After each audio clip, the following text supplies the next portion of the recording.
Well, hello and welcome once again to the DCL podcast, where we're inviting you to sit back, relax, and we'll be on our way shortly.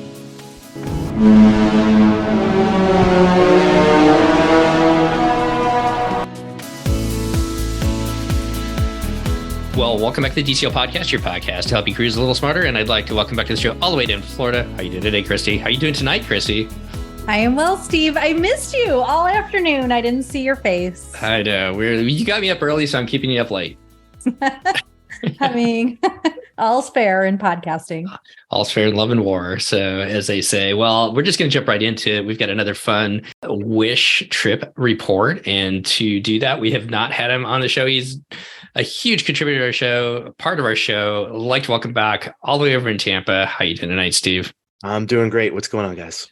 Not too bad. Glad that you finally got on the Wish. I know you were chomping at the bit because so many people were sailing. You're like, when am I going to do this? And you and your family finally got on board.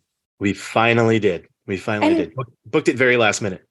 Yeah, booked it last minute. And can I just say, like, maybe I'm going to spoil it just slightly, only to say that, Steve, you have big heart and you have big criticism. Sometimes. I mean, we all do, but yours comes out even more than mine.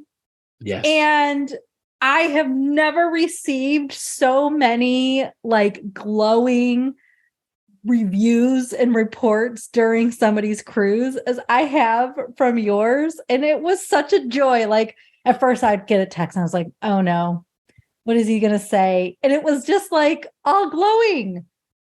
You were so in love with it. Absolutely. Yeah. Spoiler alert. Yeah, I did love it. We had a wonderful time, and I do live in the margins of the extremes sometimes in my emotions and reactions. I will 100% own that. It's probably in my my DNA. If there's a part of my makeup being from New York to be extreme and to occasionally, like I say, if I'm not complaining, I'm not breathing usually. So it's like, but yeah, so no, it was overwhelmingly positive. So I'm glad you enjoyed that. Loved it. Absolutely loved it. I mean, I love New Yorkers just because you guys are like, you guys tell people what you think. And I love that. That's the thing that I learned living out in Jersey. So yes. You lived in Jersey, Steve? I did. I lived in Jersey for 4 years. I love living in Jersey, by the way. It was one of my favorite places to live in. So, okay. So here's my question. Before we jump in and talk about this cruise. We don't even know who Steve is. Is that what your question's going to be? Because, some people might know Steve from Run Dizzy Rundown shows and some of the other contributions, but like, we need to introduce Steve a little bit more, right? Like, okay, Steve, one of our roving reporters for the DCL podcast, although we haven't been doing too much stuff lately, and definitely one of the companions on the Run Dizzy Rundown. You, Lake, and I kind of finding our stride again. We're all going to be down there for the springtime surprise, so looking forward to that. Marathon week was supposed to work out, but had a little bit of a setback, so looking forward to the springtime surprise. All three of us are going to be there. And Lady Katie. I unfortunately had COVID and missed everything we were supposed to do over the course of those couple weeks. So it really was difficult being home knowing you guys were there for marathon weekend and stuff. That was tough. Okay, before I ask you a question, then why don't you just introduce yourself? It's like, who cruises with you normally, Steve, and who cruised on this cruise? Yeah, so this particular cruise was my 11th cruise. My wife's 10th, so she made platinum now too. We have done all of them except the very first one I went on all the way back in 2001. But I've done all of them with my kids, and my mom, my stepfather were on. They're avid cruisers, and they've been on at least 5 or 6 of these with us since we've lived down here over the past 5 years. So they're wonderful. They love cruising. They love Disney cruising, and they certainly like to spend time with their grandchildren. So it's a win-win for them. So they joined us. I just think cruising with grandparents is the best. Like in terms of you have somebody to give the child to if you want, or the children. And although we'll have to ask, because the Wish as kids clubs, I think, are so fantastic. Like my kid never wants to leave specifically on that ship, but even on the other ships, especially as he's getting older, he just wants to be in the kids club all the time. So I'll be curious to hear like how yours did. So we'll get to that. And like, did the grandparents ever get to see them? And there was a good balance. Kind of fun. There was a good balance in there. Okay. But yeah, it is great cruising with them. It is a hack. Actually, a friend of mine who went on the Wish earlier this month, it was the first cruise they went on ever, first Disney cruise, first cruise. But they have two under three, two kids under the age of three. And I don't think they were fully like prepared for some of the limitations that under three has. So definitely traveling with grandparents or friends or someone that can lend a hand to you is very helpful, particularly because I think, especially when you first get on a ship, it can be pretty overwhelming, kind of overwhelming in a good way with all the activities and where do I go and how do I do this? So, but I think, long story short, they're ready to go back. Perhaps wait till their oldest might be 3. He's knocking on that door a little bit. He's like 2.5 now. So, but having the grandparents around has been awesome. And even when you never know if your kids are going to like the kids club, be away from you when they're over 3. That is true. You don't know. So it's always nice to have grandma and grandpa there in case you want to run out and get a drink. So I will honestly say that it's great having grandparents as your kids get older too, because we cruised with our grandparents last Thanksgiving or 2 Thanksgivings ago, I guess, or my kids' grandparents, my parents, and we just had a great time together. And it was a great way for them to connect as well, because they don't get to spend, sometimes they don't get to spend as they get to go to see their sports, games and stuff like that. But you don't really get to sit and talk with somebody sometimes. And cruising really lends that time to be able to do that and connect with people. Absolutely. I mean, my mom and my stepfather are 8 miles down the road, and with my wife and I both working full time and the kids in school and, weekend activities, there'll be times where, we go weeks without seeing each other for very long. So I will obviously, I'm biased, but I'll advocate. And you guys talked about the Friends cruise too. That's an opportunity to connect with people. And what's great is not have to make any decisions. Right. I love that part of it. Like, where are you meeting me for dinner? Well, pretty much there's many options, but, for the most part, one, so nobody has to make a decision. There's no dissenting opinion necessarily. People can do their own thing and get what they want out of it. And it is really a time saver in that way. Especially my mom, my stepfather, they're in great shape, take care of themselves. A decade ago, we went to like Barcelona in Spain and walked probably 15 miles a day in August heat. I don't know if they're still, I don't even know if I want to do that right now, particularly not with kids. So this lends itself to being able to, spend a lot of time together and have something for everybody. So they love it. We love it. Awesome. Well, before we jump into this cruise, you've heard so many different views of the Wish, and I know that you and I text regularly and everything like that, and we go down different avenues and stuff like that. What were you really looking forward to seeing? What was it about the Wish that you wanted to see that piqued your interest? Like, was it really that bad or was it really that great? It's the new ship smell, Steve. Come on. Just, it did smell awesome. I think I heard a guest recently talk about it. Like, that didn't smell like the other. I thought it was like more intense than the other ships. I was loving it. It's so bizarre to talk about, but I have such a huge connection to that kind of walking around and having that on the ship. But no, it's something shiny and new. And we were looking forward to seeing I think this is a window into the future of where they're going with things. And this is that next iteration in there. It has been over a decade since they had a new ship. And there was, obviously so much anticipation around it.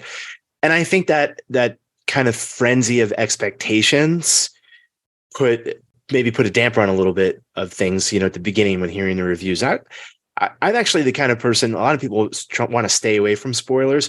I want to know every nook and cranny layout of the ship before I get on.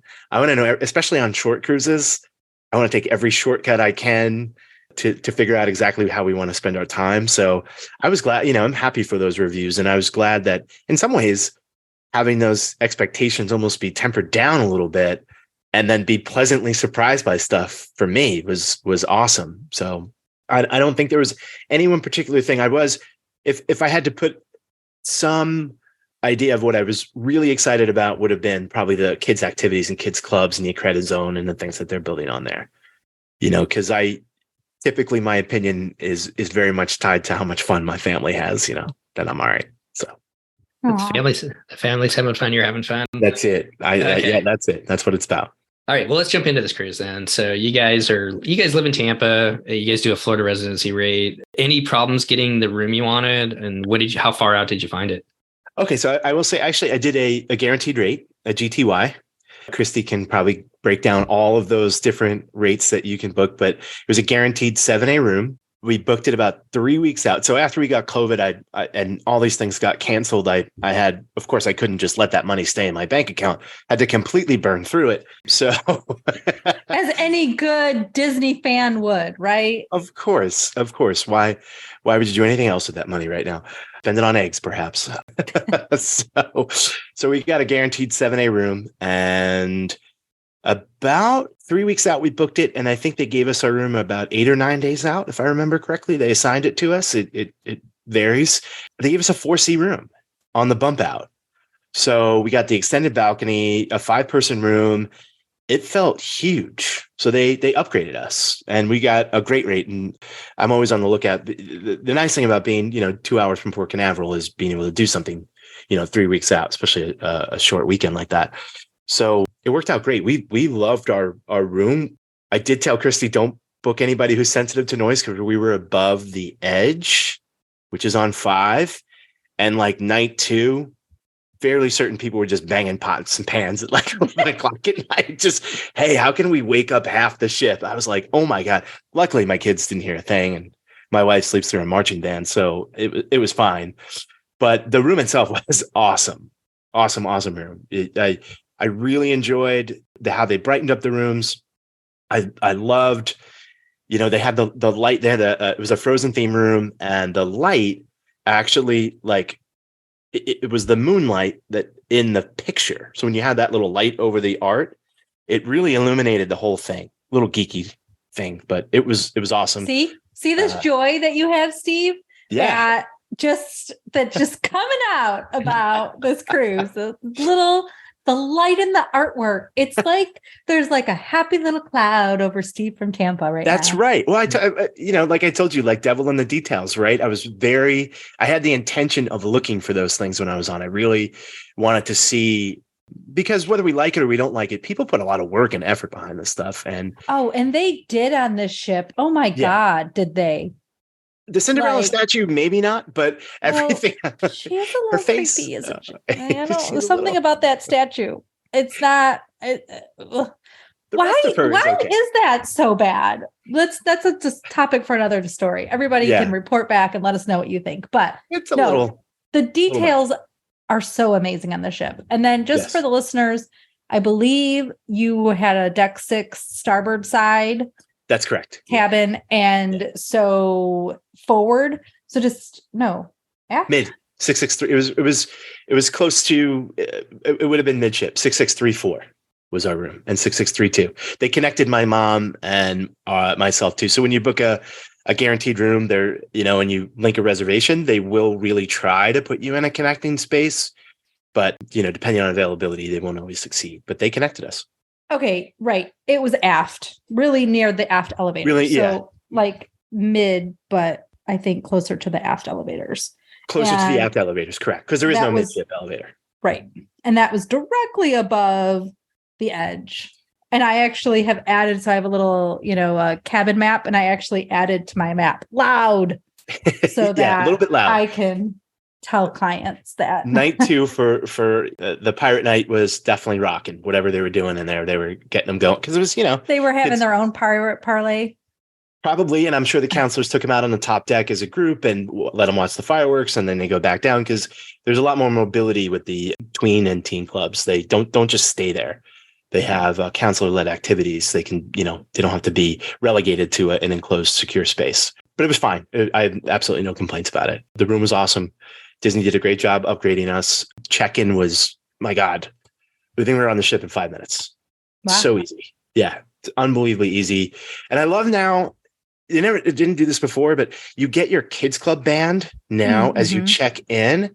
I can't tell you what a nice little time saver that is, because typically people like go the first day, go to the desk, have to wait in a little bit of a line, it's really nice to be able to have all that once you get on, and be sure to return that, because otherwise it's like $12 or $15. I think I think it's $12.95. I think. Yeah, there you go.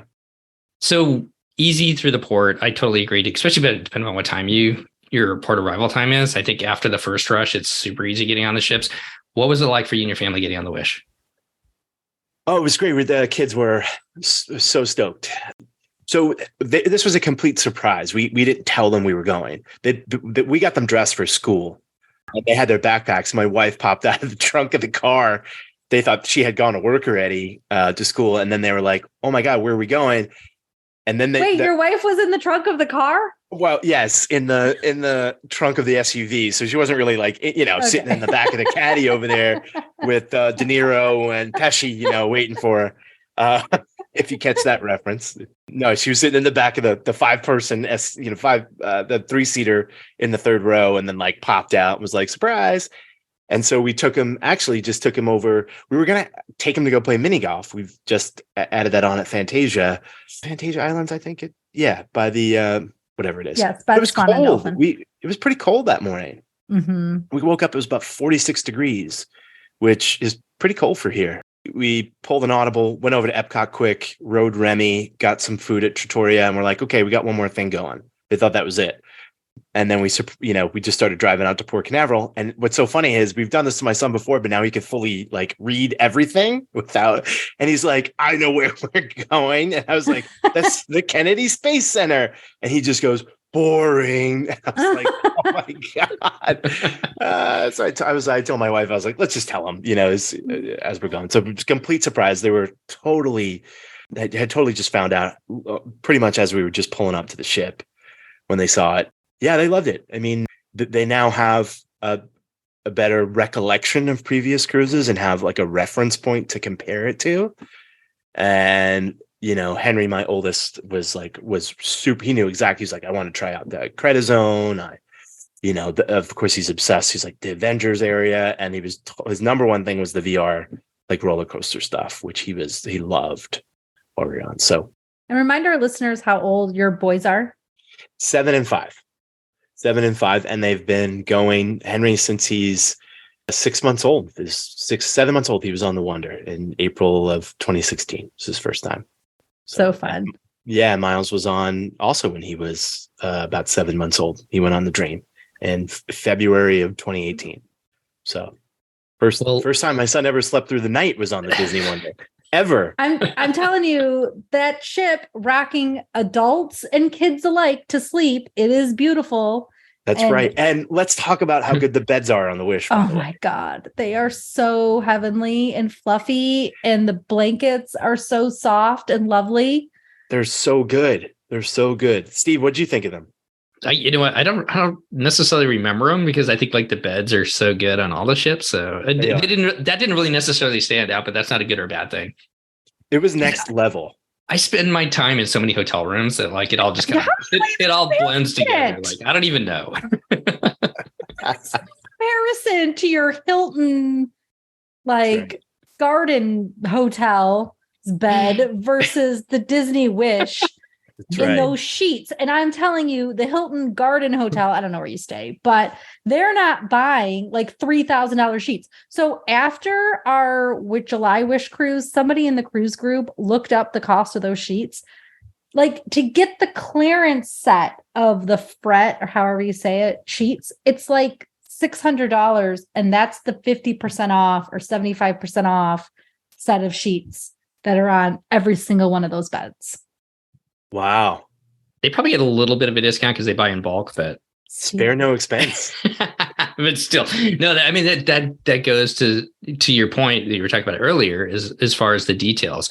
And I think they really did put a lot of details into the ship that kind of got missed at first. But I think people are kind of going back and taking a look again and really appreciating what they saw. So let's keep running with the kids clubs. So the VR roller coaster, I haven't heard anything about that. What was some of Miles and Henry's favorite places? And what did they say about the club? So we took them over there for open house for a little bit, and I got to see some of the area. It's extremely impressive, which I think is the consensus opinion on that. Yeah, they loved it. You take your band and you can design your own coaster on that, for example, or do something like a classic ride, but you also it unlocks certain levels. So he would come back and he'd be like, Dad, I unlocked Matterhorn. And I said, you better have a good chiropractor after that. A Disneyland geeky joke there. No, and then you unlock Space Mountain. And so he, it was interactive. When you go on the Dream and Fantasy, they have the Star Wars game there, and it looks awesome, but the game itself is actually not interactive. You don't play it. It's an automated thing. This had a much more interactive component to it, where you're building something, it ties to your Magic Band, and it saves your progress with your coaster.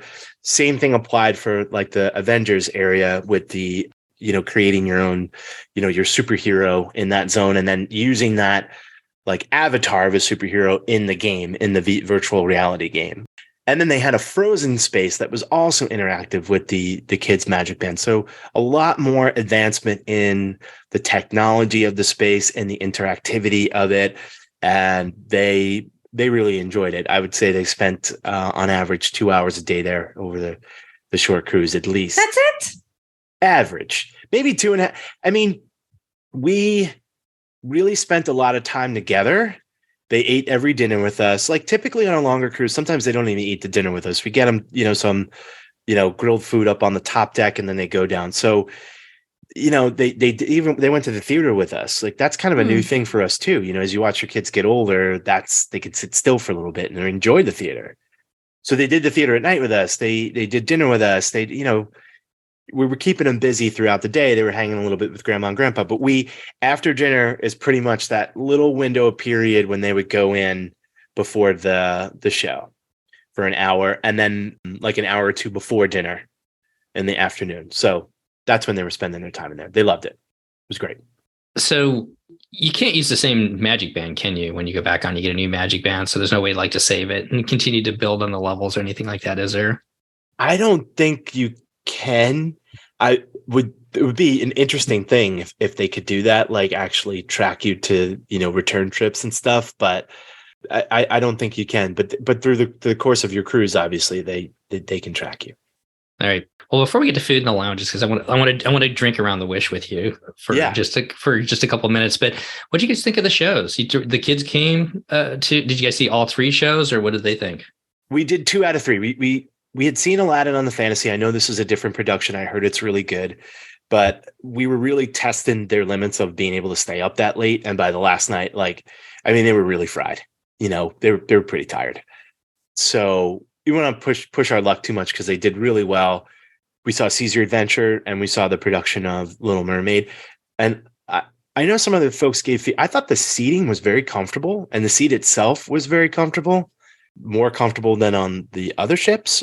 I thought. I was totally comfortable the whole time. The theater itself is beautiful. The way I could say that I think they're going to learn how to use the interactive digital space in there as they go. Remember, these shows are put together and rehearsed not on the ship. Of course, this wasn't even built. So they're using a theatrical stage that they're rehearsing these shows on. That's not the stage that's on the ship. So they have to mesh this production with an unbuilt theater with this technology that is literally being built as they're putting together the show. And I'm sure part of that is why they delayed the previews of some of those shows. It's not easy to do that, but they're going to really. You're Mr. Positivity. Well, my wife was a drama major at UNC, and I have huge respect for live performance and theater. And I know Chris Bright also loves the theater. So I have tremendous respect for everybody that works on that ship. But the performers are great and really first-class caliber, right? I mean, we're talking about the same company that had Jennifer Hudson and Hercules, right? For one of the first iterations of shows on the Disney ship. So they definitely have world-class caliber performers, and the production is great. The theater was so nice. We loved Seize Your Adventure. Perfect 30-minute kind of showcase with a coherent message where you got to, have a little bit of a touch of all their music, a touch of all the characters. What a great show for families. Like sometimes your kid's just not going to make an hour and a half show. Sometimes I'm not going to make an hour and a half show. Exactly. I thought 30 minutes was like, this is awesome. More time to shop and spend on merch when I get out of the show. That was great. And I liked their interpretation of what they did with Little Mermaid. I respected that they tried to put a little twist on it. It went away from the exact kind of replication of 1989 Little Mermaid was made, something like that. I mean, a lot has happened since 1989 in the world and culture. So they had a modern day adaptation, and I commend that they did that. And I thought it was pretty good. I'd still say that from what I've seen, that Beauty and the Beast is maybe the best that they do, although I haven't seen Frozen, but this was really good. I enjoyed it. I think you made a good point there with the fact that they're, these are the first shows that they put on board. They'll probably be there for quite a while, but the learning that they're going to be able to do with what the technical aspects of this theater, just to see what they're going to be able to do in the future. And with the follow-on ships like the Treasure and whatever the third ship will be named, that's a really good point there. Absolutely. They'll probably replicate that theater exactly, I would say, on the Treasure, I'm sure, maybe with some minor modifications. But technologically, I'm sure it would be very similar, and they're just going to learn how to use that space as it goes. I thought it was excellent. Yeah, we enjoyed the production. Kids sat through both of the shows, no doubt about it. And when we go back, we'll see Atlanta. I would totally see Seize Your Adventure again, no problem. Same here. Chrissy, what should we do next? Food? No. You know what? Steve talked about shopping. And so I just want to stay in this after the show moment for just a second. Tell us about the shopping. Did you buy some merch? What did you buy? What were you looking for? Did they have what you were looking for? I did think that was a new hat. Yes. You're showing us. If you know me from our Run Disney adventures or any part of the show, I'm not a big merch person. I don't think anybody but my kids actually is into the merch. But I did go the first night, and it was not empty, but it was kind of nice. It was not a huge line. I was told by people that went into the earlier sailings that if you want anything, you better go the first night. The Spirit jersey sold out in my sailing and this and that. We didn't see any of that. I didn't see anything sell out on this one. I like now that it's all in one space, and it's just, if you're on the other ships, you can go, it's kind of weird. You can just like take an item and then go across and then like walk around and pay for it at another location and stuff. I always feel like, are they going to think I'm stealing this? There, it's just in one location. I think they had at least 4 or 5 people helping out. I do wish they would try to incorporate some of the mobile ordering stuff that they do, or like a mobile checkout, because there was like the last night, of course, anytime you're going to don't wait till the last night. But you need the Wi-Fi to function properly, and you need people to be on Wi-Fi to get mobile ordering to work. So I think that's where the problem would be. Probably, yeah. Although if Disney's going to figure out anything, it's not going to be IT, but it's going to be a way for you to buy stuff. So hopefully, if that ushers in a change with the IT, then please. But I think it would really maximize that space better and people's time, obviously, and probably increase the spend on that ship or any ship, honestly. I think the spend's pretty good on that ship. Yes. If the goal of the wish is to get people to spend, my God, good luck. Yeah, we just picked up a couple items. I got, the kids got the Captain Mickey with the inaugural stamped on the bottom. I wanted some inaugural wish stuff. I bought something for my wife. I bought something I bought mostly stuff for other people. I bought a hat for my stepfather, the inaugural gray hat, because I made fun of him for wearing a Royal Caribbean hat on a Disney cruise, and so did a cast member. Gave him stuff for it, and I was like, "You can't walk around with that thing around here. Come on, what are you doing? You're embarrassing me." Yeah. I actually had a little bit of fun. I know people hate or not everybody, but like the luxury shopping that's next to the Bayou over there on 3. I went in, and this guy I think he might have even had Earning Your Ears, if you do get that in that area. This man had me try on an $11,000 ring and like was just laughing. I was like, I don't know. There's no aspect about me that can afford $11,000 ring. But we had a little bit of fun looking at the bright lights. Did you like it on your finger? What's that? Did you like it on your finger?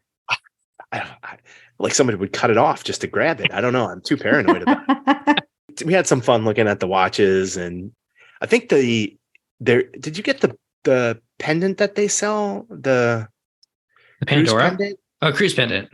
No, we didn't. The Mickey one. There's a cruise pendant that they're selling on the Wish. I don't know what it is. I know Peter's wife, Sarah, picked one up. I feel like maybe they weren't selling that that doesn't sound familiar. Okay. Where does the pendant go? It's a necklace, I think. And it was like a Mickey, it had like a little Mickey outline on the ear, I think. There was something else, but I'll look it up because somebody's listening to this right now, knowing exactly what I'm talking about, probably getting aggravated at me because I don't, but it seemed to be a hit. I saw a couple people wearing them, buying them. So, Well, now I want to know what this is. So I need to know. yeah, we'll figure it. I'll ask my friend about what she bought on there and how much it was, etc. They lease the space out. They're going to make revenue from leasing it out, and if it's not a partnership that's working, just like Tiffany got taken away from the Dream, maybe they'll repurpose it for something else. But I don't know.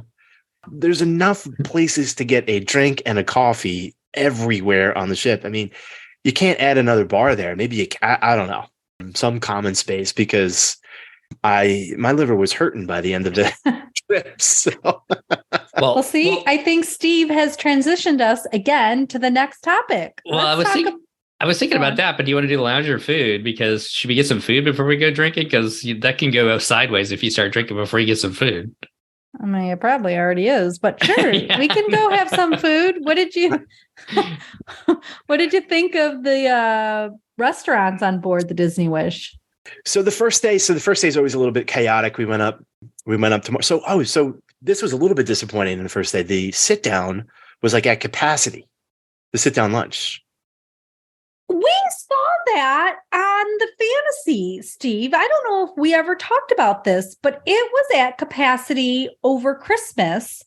And they were just like, it's closed. You have to go up. Yeah. We're like, what? In what universe is the sit down lunch ever closed? I blame you, Christy. You've talked it up so many. This podcast has been sending people to the sit down lunch for too long. And now this is what we got. It might be true. The heck with Genie Plus, we've got the podcast just influencing everybody and everywhere, right? We got to tell folks, no, go right to the buffet and go right to the pool right away as soon as you get on. Yes. Trust me, it won't be crowded. I think part of it was cold. So people weren't on the AquaMouse. People weren't in the pools. And, it was about 50, 55 degrees. So everybody was like, I'm going in the lunch. You also boarded later. Right? Because your ship, because you said you walked right on. It was easy. We got on at 1:15. Think they close it. Yeah. At that time. I don't think it's a full issue, because when I left lunch, which we would have gotten on the Fantasy earlier, it would have been at like 1:30 or whatever, something around there probably. I bet that's what they're doing, is they don't want that restaurant to be open too long. Yeah, that's kind of my favorite thing to do, right? Because I like to have a civilized meal. Yes, I like to usually go there, and then by the time we're done, the room is ready, drop off our stuff, and then go out exploring a little bit or do whatever we're going to do before dinner, because we typically always eat early with our kids. So I was totally discombobulated. I was like, went up to the buffet and felt like I was just like banging elbows with people up there. It was windy. It was tough to sit outside. It was a little cold. It was tough to get, it was just a little rough in there, in what I've heard called the gentrified cabanas, or Marceline's Market. I miss cabanas. Spoiler alert. I don't need it to be built on every ship. I don't mind that they're doing something new, but I do kind of I just miss my Roots Reggae playlist. And like, that's my signal that I'm on vacation. They were playing like elevator Disney music in there. And I'm like, what kind of Starbucksization of society is this? Like, this is the happening? Steve we know and love. That's probably going to be my biggest critique, is like, I just, I miss Ziggy Marley playing Family Time, in the back while I'm eating cold eggs. It is different. You're right. That is a different way to look at it. The little theming, though, in Marceline Market is really cool, isn't it? Like, just all the little random touches on the walls and the different light fixtures and all the different places. Yeah, no, it was definitely nice. It had, I feel like it had less offerings, which is totally acceptable, because you have the Festival of Food outside, which is probably one of the best things that they added to the fleet. Please keep it. I mean, so talking about food, the barbecue is like outstanding. The ribs were insanely good. Way better than what you found out on Cookies. So it was really good. I had heard really great things about it, but I was like really taken aback. Yeah, we ended up for the other 2 days at Nassau and Castaway. We ate the festival of foods out there. It was Did great. you have Amber's favorite Donald's Cantina at all? There was always a little bit of a line for that. Always. And I just, maybe it's my own impatience, but I was like, nothing else has a line and just that. So I just thought the barbecue was so good. I just did it both days, to be honest. I just tried, one day I tried brisket and one day I tried the ribs. And when I had the ribs, and I'm not really like, I wouldn't say I'm a huge barbecue person. We really don't even eat much meat, honestly, but it was really, really good. And my wife's from the South and it passed her test. So I was happy about it. One of the best additions to the fleet, if you haven't been on yet, absolutely, you could find something that you'll enjoy. It was great. I love the fact that they actually put some legitimate sauces on there too with the meat. So right, there was like some definite effort happening out there. Like there was a special sauce and a mild sauce and a hot sauce and a mustard and everything else. Yeah, it was good. It was good. It was great. It was kind of like a little bit of like a fair food, if you will. Like they just felt that way. It was fun. Back really quick to this closed lunch situation. I want our listeners to report back. I know Steve's laughing at me because I have beating this dead horse, but I want the listeners to report back, comment on either Facebook or Instagram, wherever you go, where we've posted this show, because I want to know, have you found that the sit down restaurant on opening day is closed? And like, what time did you try to go? Because I'm now taking a survey. That's it. Let's move on. Yeah, no, I'd be curious about that too. That's been my thing, to do that. So okay, let's run through the main restaurants. What was your guys' rotation, and what did you think of each one of them? Kind of a highlighter. Marvel, Frozen, 1923, which is exactly what I wanted. So I wanted to end on 1923, and they read our mind. What was interesting is, again, listening to reviews, it was like, oh, I don't know. I enjoy Marvel as an IP, and I like Marvel movies, but I've heard it's a little bit of a busy show and maybe the food is slightly underwhelming. The kids loved the Marvel show. Okay. Entertained the entire dinner. I might be in the minority on this. I'm not a huge fan of the animators on Dream and Fantasy. I think once you do the Crush show, maybe it's because we've done a lot. I'm not a huge fan of it. I love the original animators, the best. But so this is sort of replacing that or building upon that. And I thought it was great. I didn't think the show was too loud for me. I didn't think we had an awesome table. Sometimes that really, really, really matters where your table is, especially on this ship. That is, another consistent kind of bit of feedback is it's very tight. But we were on the end. There was nobody behind me. We had a nice big table, and we had full view of the characters, full view of like 2 different TVs, 3 different. And each one in the interim of them telling the story is playing something different, like a montage of something different. And the food itself was good. I had beef Wellington, I think, that night. I thought it was excellent. And it probably is one of those things where I expected to be like, this is going to be okay. And I was pleasantly surprised. I thought it was great. I thought the restaurant was beautiful. The way they designed it. I liked it. Kids loved having Ant-Man and the Wasp come out at the end. It was great. And not to spoil it, because you were the first, not everybody's on social media like the 3 of us are, but for people that aren't on social media, there's a new character that's in, and you're the one that kind of picked up on that. Why don't you tell everybody who's there now? Yeah, so they added Spider-Man in the mix, and on the day we were leaving, our server just started telling us that was going to happen. Now, I wasn't clear whether or not it was going to be integrated into the show, which would have been a little bit odd since, they have to film all that and how they would integrate Spider-Man. But it's just the character came out, and I believe my guess would be is that maybe Ant-Man and the Wasp, even though they're to have a movie coming out and stuff, your very, very casual Marvel or comic book fan has no idea who those characters are. And so they wanted to put, a really recognizable character on the ship. So now Spider-Man's there. I have so many questions. I definitely need more information about this. But we didn't see the Spider-Man on there, but it was literally as the next cruise, they said that Spider-Man was joining at the end. So I'm so curious how that's going to work. Yeah, I think he was off fighting Octopus. What's the Octopus guy's name? The Green Goblin. He was out fighting the Green Goblin. So that's Right. why he wasn't on your sailing. He was busy that night. Yes. He Yes. was getting entangled with the Green Goblin. He was. All right. Talking about Tangled, they've got a different princess on board this ship. What do you think about Arendelle? That was quite the transition, Steve. Great transition, Steve. Bravo. It's almost like you've been doing this for a long time. Too long, Steve. So my oldest goes in there. He still likes Frozen, but he's sort of at this place of like a little too cool for like a quote unquote girly kind of princessy theme thing. And then once they watched the show, he completely lit up. And when they came around with like the animatronic Olaf and stuff, I just watched him and I was like, oh God, he's still a child. Thank you. Like you could just see the look on his face of like him waving at Olaf. And I was like, this is awesome.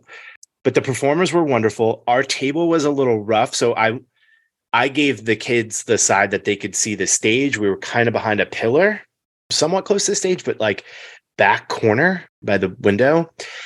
So I had to turn around to get a view of the show a little bit. So, rather than I didn't want to do that the entire time, but the performers were awesome. The interactivity at the tables was really good. It sounded really good. Again, didn't sound overly loud to me.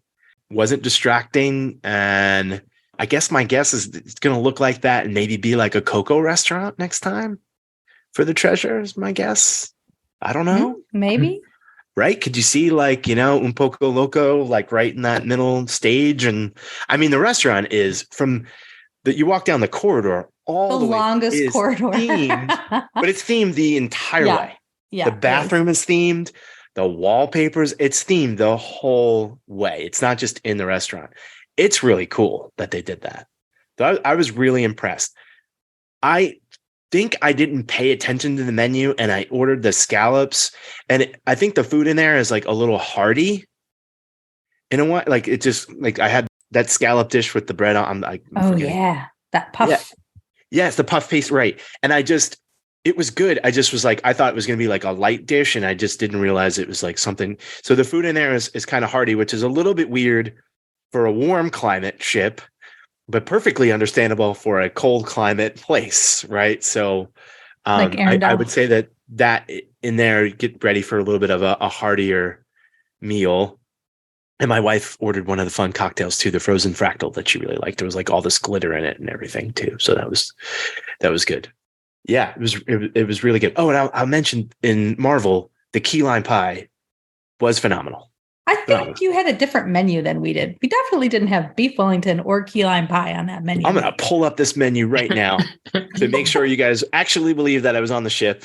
We believe you. No, we believe you. We got I pictures know. throughout. Let's roll on to 1923. Yes. Filet, medium rare. I think if you go any higher, you might need to get your head checked on steak and meat. So I don't know. I don't know about you. Well done, people out there. Anna Wake would have words with you, but that's okay. Bring her on right now. Don't Let's go on away. the steak. I agree. Pro tip is though to get the potatoes from the lamb chop course or the lamb chop meal. Oh, that was they're really like good. A scalloped potato, and they are amazing. So my wife got the lamb, and I think that might have been the best thing I've ever had on any of the ships. The potato or the lamb? Both. The actual whole dish. The lamb, maybe it's because, again, we don't eat it that much. The lamb was unbelievable. Yeah. So good. That restaurant's food is definitely like a So little good. level up from everything. And what we tended to do is just kind of like, if you start talking in front of your servers that you're not sure what to eat, I mean, sometimes they'll bring you like 3 dishes. I mean, they're like, I don't want to do that. I don't want them to waste anything. So we just kind of shared a little bit. But the lamb was outstanding. Very, very good. Awesome restaurant. A little tight in there in 1923 for sure. Take a look around if you can as you're coming in or as you're going out. They have some awesome prints and really great thing from the studio. Very cool restaurant. Very, very, very, very good job. Just not sure about why they separated it out. Kind of wish it was a little bit bigger and open like some of the Royal Palace court places, but it's fine with it. I think the galley's in the middle. Yeah, I'm sure it is. Yeah. And the galley, I think for the other restaurants, they have to go down to get to it. This is my theory. It's not based upon much knowledge of anything, but the galley, I believe, is in the middle. Yeah, you can make the argument too that it felt much more like an intimate small restaurant. Like I don't think you would have known that you were in a huge, space with a lot of people. Whereas, if you go to Royal Court or Royal Palace, it's tremendous, all open, tons of room. True. So maybe they just also wanted, it was a logistical thing, but they wanted to create something that was more intimate. It felt like, again, like, you could be at a nice steakhouse. It was great. The elevators are actually in the middle. Oh, well, there you go. That separates the two. Oh, yeah, that's right. Yeah. But then the galley would have to be behind it. Yeah. Yeah. Yeah, I think so. So excellent restaurant. Totally great. So good. Don't miss it. Don't skip it. Yeah. So advice for listeners. Let's say you want to go to Palo. If you're going to go to Palo, you don't have to, everybody. But let's say you're going to go to Palo on the third night of the cruise or something like that. You can request, or if it's a 3-night cruise, say I'm going to go to Palo on whatever, the second night. You can say, I want 1923 to be on the first night or on the third night. Or you can say, if you wanted to skip Marvel, I want to miss Marvel on the second night. You can't pick all 3 restaurants, but you can pick one and you can give that request to Disney. There's no guarantee that they will accommodate you, but they will try so that you can make sure, hey, you could go to Palo and you can go to 1923 and you can have it sort of worked out if you make that request before your cruise. So you can't pick your rotation because remember your serving team goes with you, but you can say, especially on a 3-night cruise, which of those nights you want one of the restaurants, and then they'll work the schedule around that. What would you replace? Well, me? Marvel? You know the answer. Yes. Yeah. I mean, yeah. But A, I'm not a Marvel person. And B, I've seen it a couple of times already. Yeah. So for those reasons, I would skip that. I would put it on Pirate Night or on the middle night of the cruise. And I would, or a Pirate Night, I would just pick that night and I guess still go to Marvel if it was a 4-night cruise. Yep. Personally. But I'm not a Marvel person and I've seen it. So my kid likes it though, which makes it hard. One thing we didn't talk about yet in the entertainment section is this is where it belonged. And we still never even got to the bars because Steve made us talk about food. But did you go to the Pirate Parlay, the best pirate night at sea? So we did the dance party earlier. We couldn't the kids did not make it to fireworks. And we tried. Just once you get north of 10 o'clock, I mean, the show started at 10:30. It was rough. Maybe if it was a little bit of a longer cruise and they weren't in the routine of school and that morning, they were up at their typical time at 6:30 in the morning, 6:40 in the morning, they got up. So for them to make it from that point and they were up late the night before getting less sleep all the way through. I mean, no, I get it. I asked them, I was like, hey, you guys want to go up? You want to do this? And but I stood out on the balcony and listened to it and watched the fireworks, off the side of the ship. So it sounded awesome. The dance party was fun. Kids were into it. It's everything I've heard. It's been revamped and people love it and certainly worth checking out. So there's no more vote of confidence than Chris saying that, she went to that and loved it and, absolutely can't miss it. So that's a person that, and you too, right? And I agree, once you've done a pirate night on other ships, I mean, do other things. Probably you could totally do it but there's people that still love to get dressed up and get totally into it. There are. Good for them. And they can't wait for it. That's great, but definitely thought that was good. We saw the sail away party as well, which I thought was a lot of fun. Yeah. I'm a big basic person. I go up there and just get the drink of the day, which is usually a watered down, sugary, terrible drink and watch the sail. I always have to watch the sail away party. I usually don't skip it. I like that part of the trip. You like him to say, we're on vacation. That's right. I want to hear the horns. Especially after the in-person muster drill again. Yeah. I need something to lift me up after that. Okay, so we've had the drink of the day. What other bars were you? Tell us about your bar experience. So I'll come in with also, let me ask one more thing. Mm-hmm. Yeah. Maybe like Steve with many follow-ups in the same question. Yes. But when the kids would go to bed, would you or your wife switch off and one of you go out at night? Or did you all just go to bed? We had planned on it. and I don't think anybody made it back out.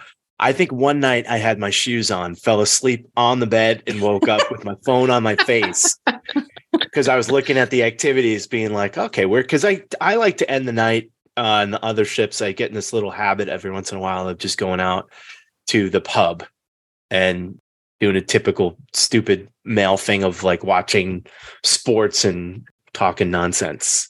Not that that's uniquely male, okay? Just, you know what I mean? That has been my routine. I did not make it. We had packed every day and just went so hard every day that by the time 10:30 hit, I was like, I am finished. I'm so done. So we did not do that. But we did have the intention of making sure that we visited and sampled the drink in every themed bar that we could.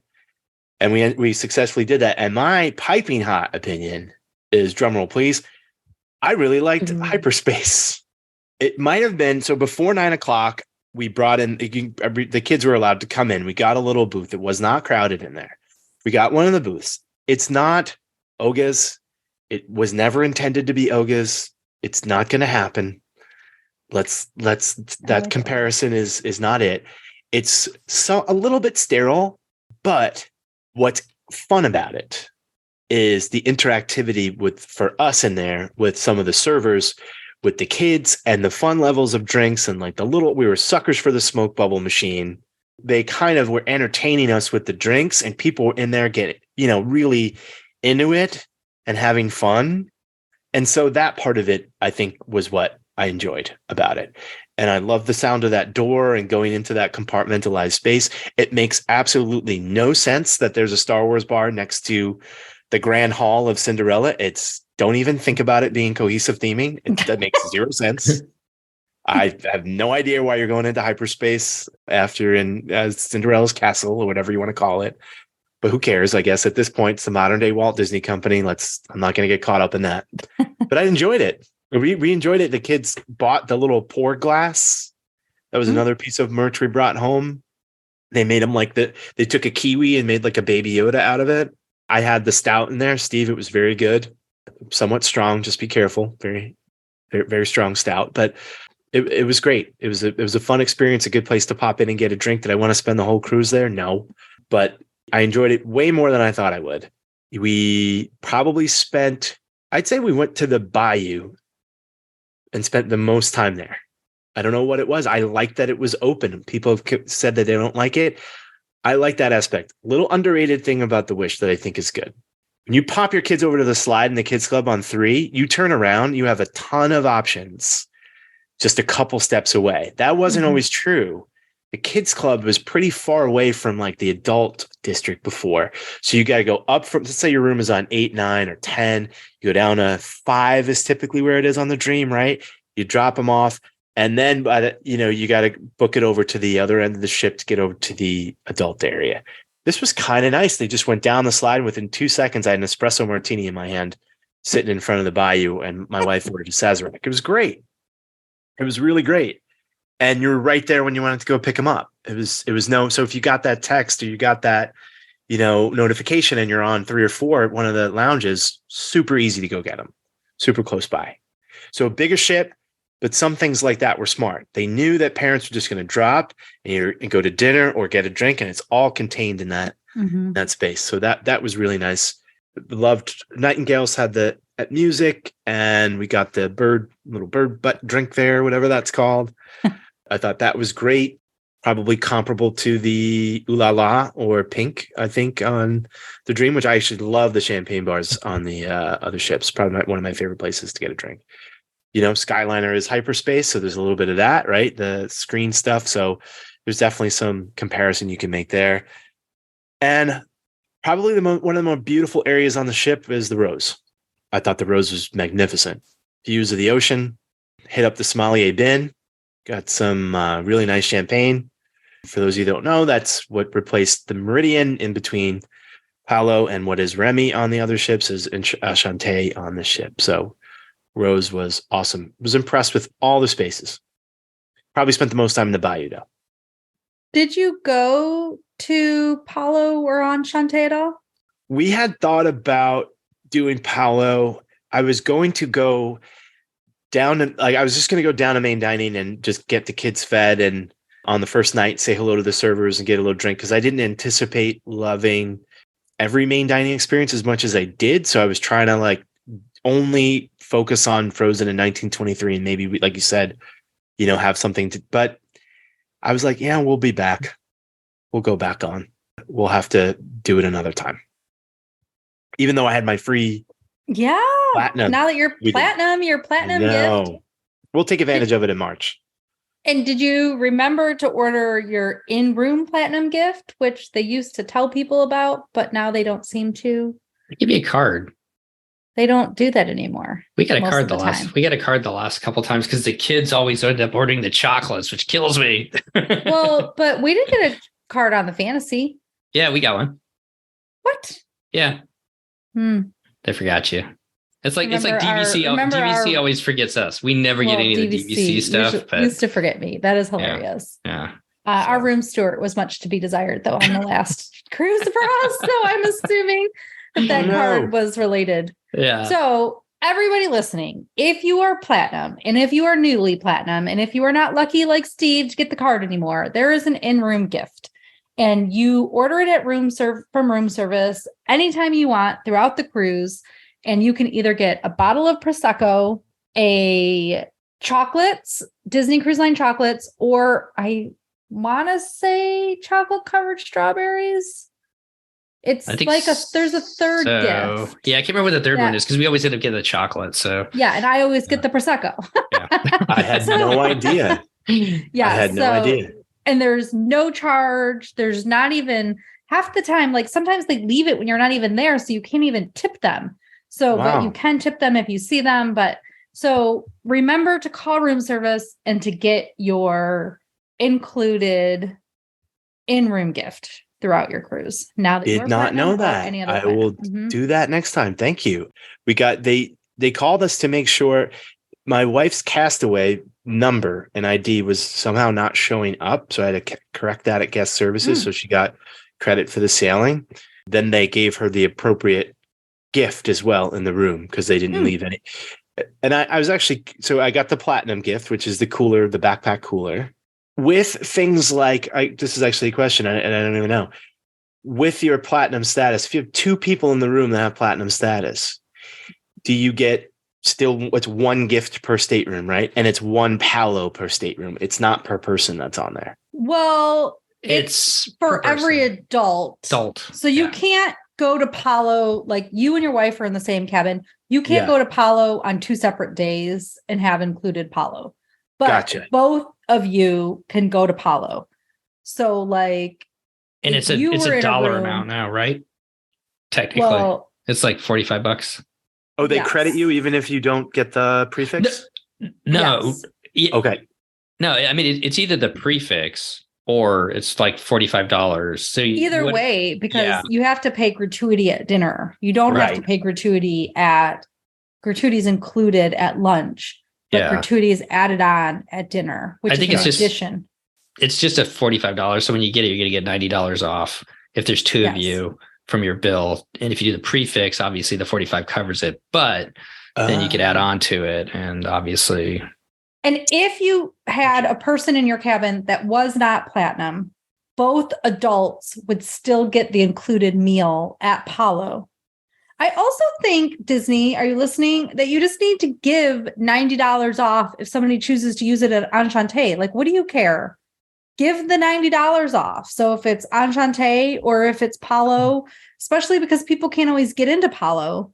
I wonder with how many people now with the tiered system, if you have so many people that have that free meal, that if bring up a good point, that what about just a stateroom credit of use it at the spa, because they could make rules and they could differentiate how you could use it and say you cannot use it for alcohol. But you can use it for, and they can do that easily. It may allow more people to be able to book those other spaces for dinner because, they get afraid to take stuff away sometimes with products. I mean, well, not with parks, but with DCL. So I'm not suggesting they should do that, but I think it begs an interesting question. I was like, boy, as this line is now 25 years old this spring, and you get more and more. There was somebody in the audience that had 54 cruises. I think they raised their hand. The captain was great, by the way. A lot of good thoughts about the spaces and the lounges and everything there. We've got an episode with Dennis from Podcast Stardust, and he does a really good job of breaking down hyperspace. And I think he puts a really good angle on it that I really appreciated. He did it on his own podcast, and he's going to be on our podcast to do that as well. And I agree with you. It's, if you're looking for Oga's Cantina, that's not what it was really designed for. And I think it's a great space as well. But I do appreciate the nods in 1923 to kind of the history too. So it's not just all IP. And good point too with the Rose too. Like if you can't get into Nightingales was packed every single time we went by because they had the live music in there. They had the piano player, small Disney music and everything like that. But if you want a little bit more upscale feel to your bar space, you go up to the Rose because that generally had space up there. So we were the only people up there. Yeah, great space up there. Okay, let's hit some quick takes here. You didn't make it to the Rock and Pirate Parlay, but how about the Aquamouse? Did you guys get to ride that? Yeah, another thing that I expected to be somewhat underwhelmed. So we didn't get off Castaway. I'll just spoiler it. Did not. We've been there a lot. We've been lucky enough to be there a lot. The water in January really is not permissive to really get in. It's very cold. It was a beautiful day, and we had thought about getting off for a little bit, but honestly, since it was such a short cruise and we didn't know when we returned to the Wish, we wanted to take advantage of more of an emptier ship. And that turned out to be our favorite day. It was the best decision we made. We watched 3 movies on the Funnel Vision. We went on Aquamouse 4 times. It was so empty that they were like, do you want to stay on? Do you want to stay on? Do you want to stay on? Like you just got on the raft. It was like, nobody is in line. Just go on. Absolutely get off of Castaway, please. If you haven't been there a bunch or not at all.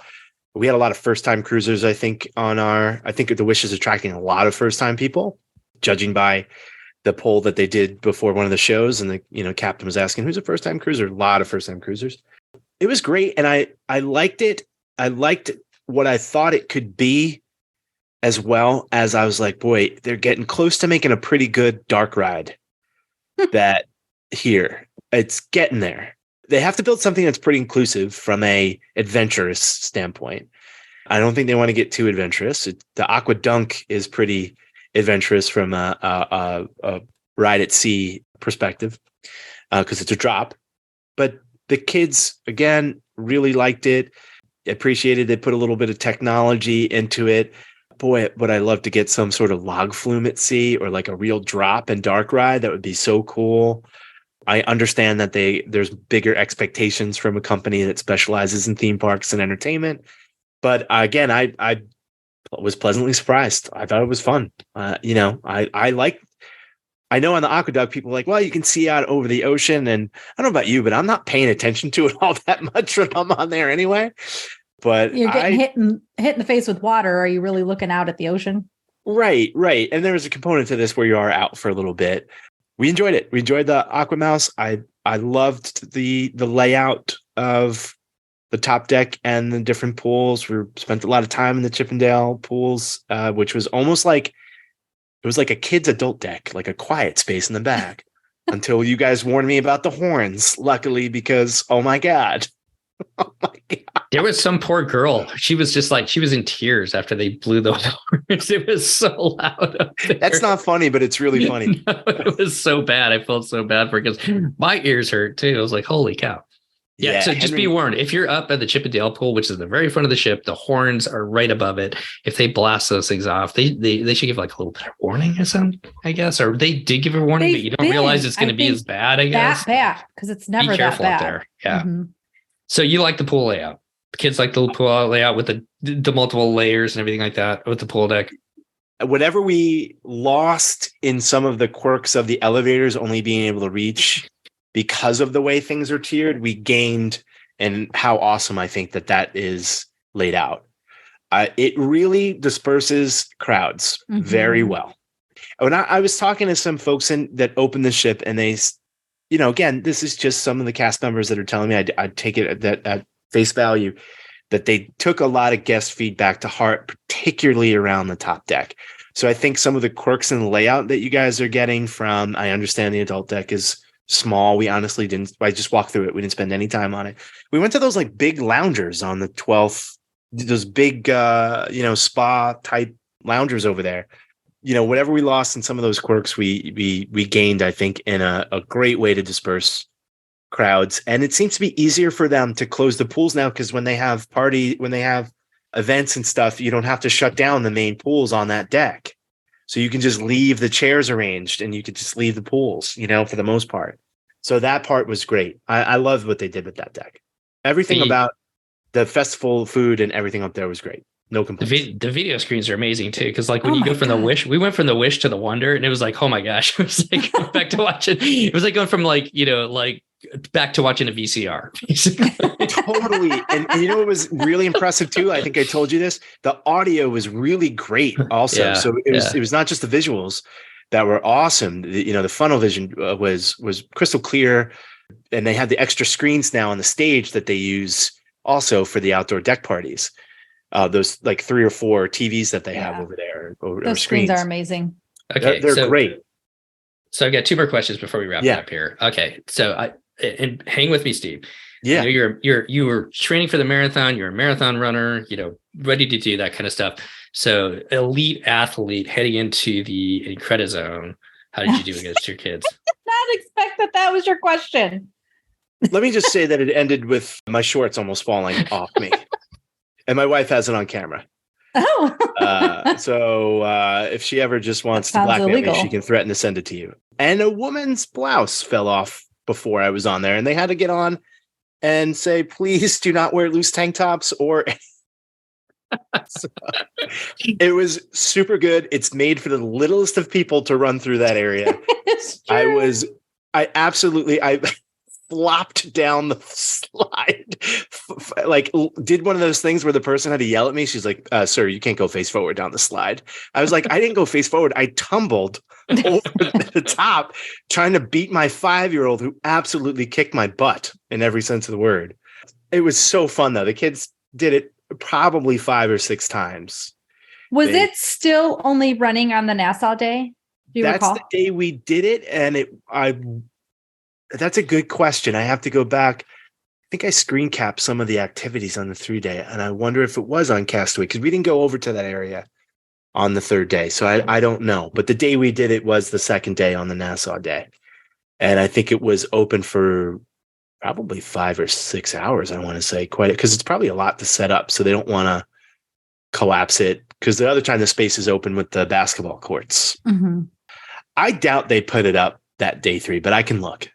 But it was fun. It was super fun. Play a little ping pong, a little air hockey. It's a fun area. And I love that it's enclosed now, because the kids really like goofy golf on the Dream and Fantasy, but it gets hot and it is windy out there. And hot take, deck 4, walking all the way around it.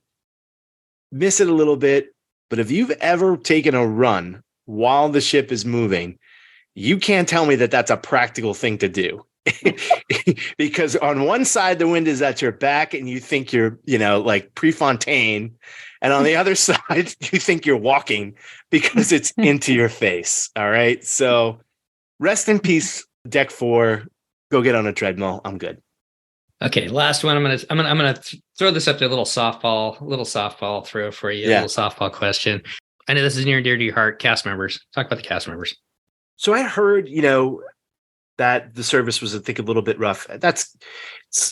Picture opening up a restaurant, how tough that is. Now open up, ship to 4,500 passengers or whatever we have. So not to excuse anything, because all those things are valid. I think people's feedback and experience is valid. And if you had inconsistent service or service that dropped off from this ship to the previous ones, I totally get it. Even though I think the 3 and 4 night cruises are very hard on the staff and very difficult to turn over. That is a constant stream of people coming on and guests and learning your names, your preferences, and everything every time. We had an awesome serving team. We had a wonderful stateroom attendant who is very attentive. They did the thing. I love that little touch when they take your iPhone cables and put them around and tie them up on it. I think that's so neat. A little extra in there. They were wonderful.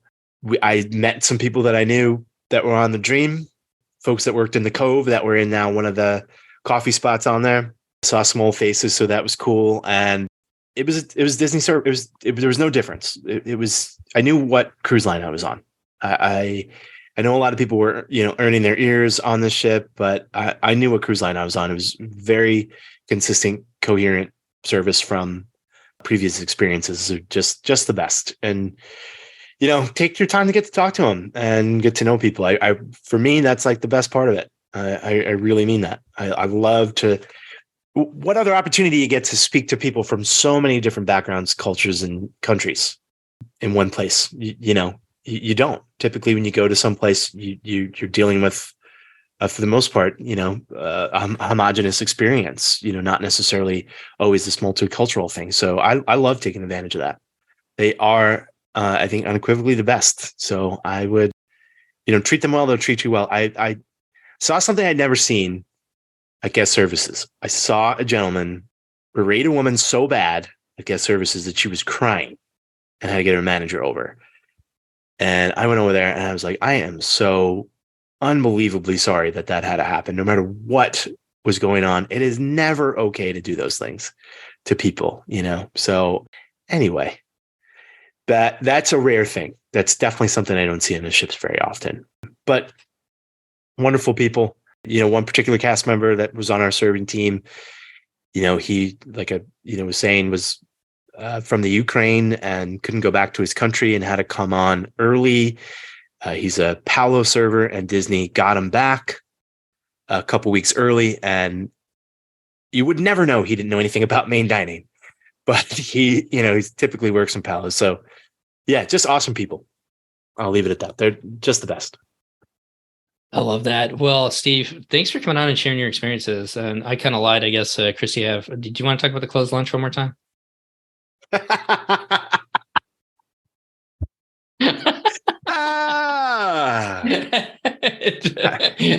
Circle back. That's the drink I got in Nightingales, Christy. The bird. The bird.